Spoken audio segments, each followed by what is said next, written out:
Hi, my name is Steve, and I'm the Chief Information Security Officer, or CISO, at fictionalwidgets.com.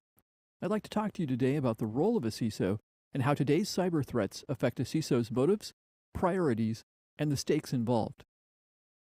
The role of a CISO is not only fairly new in the corporate world, but has already evolved rapidly in just the last few years.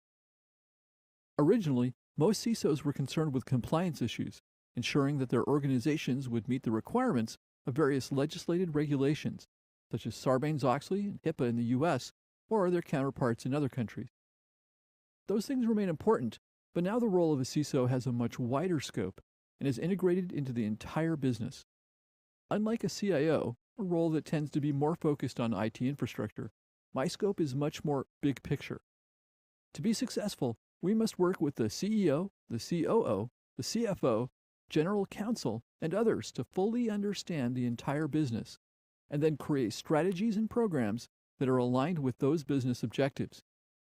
The goal of these strategies and programs is to understand the overall value of our intellectual property assets and security reputation, and ensure that they're reasonably protected and to manage the risks to those things. In short, what the other C-suite officers want from me is a concrete assessment of information risk and value.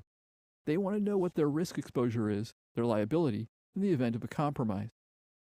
In addition, some CISOs are expected to represent the company and its brand externally in thought leadership roles, partnership development, and senior customer engagement. The CISO needs to be seen as a highly credible representative face of the company's security posture.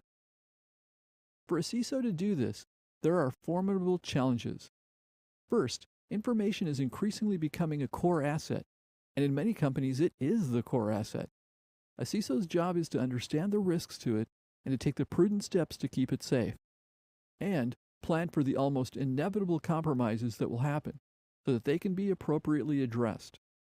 The challenge is, our information assets are scattered all over the place.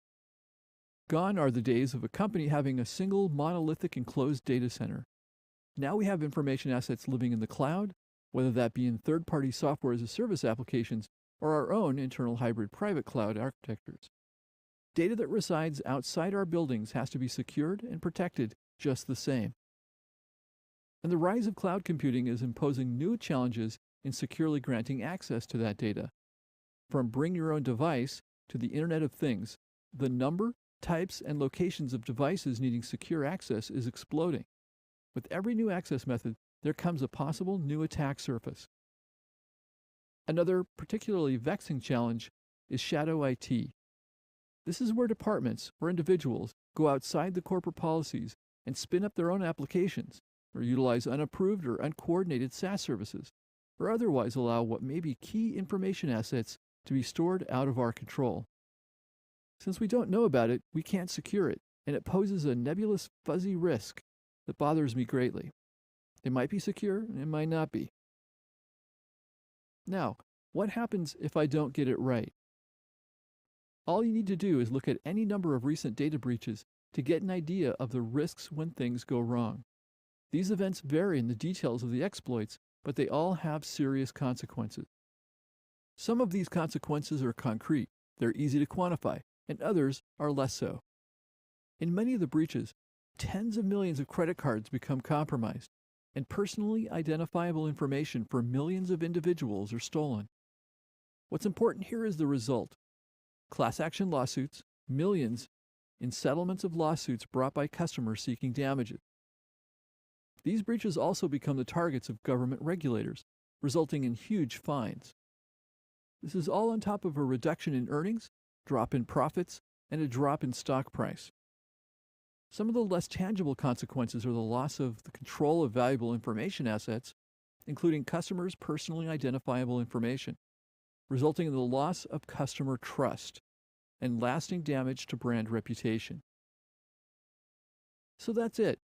All I have to do is be aware of all valuable information in our company, where it lives, how it should be accessed securely, simultaneously identifying all the risks, reducing them, and all the while fostering an environment that maximizes the value of the information to the company. No big deal, right?